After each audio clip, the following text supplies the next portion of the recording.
Welcome to the Folktale Project. This is Dan Scholes.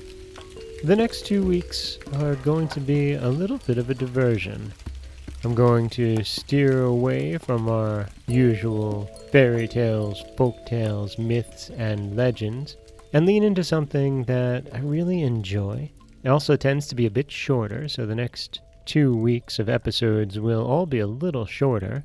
Fables. I love fables. I've always loved something that has a little moral to it, a little bit of advice, or something explicitly written out. And everybody loves a good story about men and women and animals doing ridiculous things to get that point across, and so I'm going to bring you fables.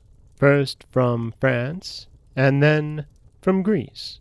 This week, we're reading from the Fables of La Fontaine. Each day, we're going to get 2 stories.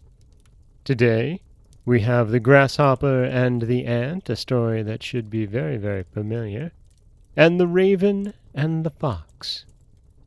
This is The Grasshopper and the Ant.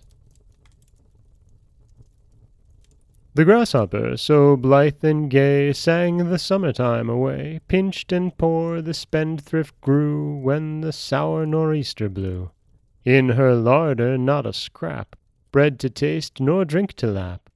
To the ant her neighbor she went to moan her penury, praying for a loan of wheat just to make a loaf to eat.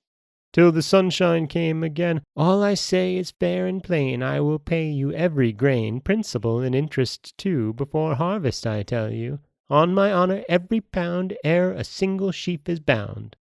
The ant's a very prudent friend, never much disposed to lend. Virtues great and failings small, this her failing least of all. Quoth she, How spent you the summer? Night and day to each newcomer I sang gaily by your leave, singing, morn and eve. You sang, I see it at a glance. Well, then, now's the time to dance. I love that story. I don't know why, but The Grasshopper and the Ant is definitely one of my favorites of all time. And now for something a little different. This is The Raven and the Fox. Master Raven, perched upon a tree, held in his beak a savory piece of cheese. Its pleasant odor, borne upon the breeze, allured Sir Reynard with his flattery. Ha! Master Raven, morrow to you, sir! How black and glossy now, upon my word, I never beautiful, I do aver. But if your voice becomes your coat, no bird more fit to be the phoenix of our wood. I hope, sir, I am understood.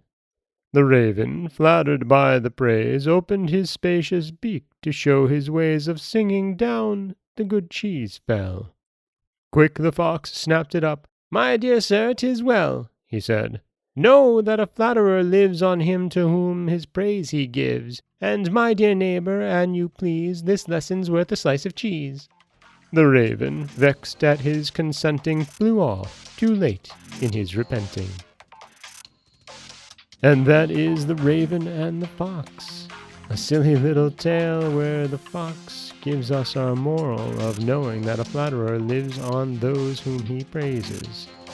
This is Dan Scholes for the Folktale Project. Don't forget that you can subscribe to the podcast on Apple Podcasts, Stitcher, Google Play, Overcast, anywhere you like to get your podcasts. You can follow us on Twitter at Folktale Project.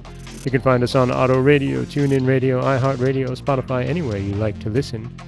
And you can always head over to folktaleproject.com, where you can find a new story waiting for you every Monday, Wednesday, and Friday. As always, thank you so much for listening.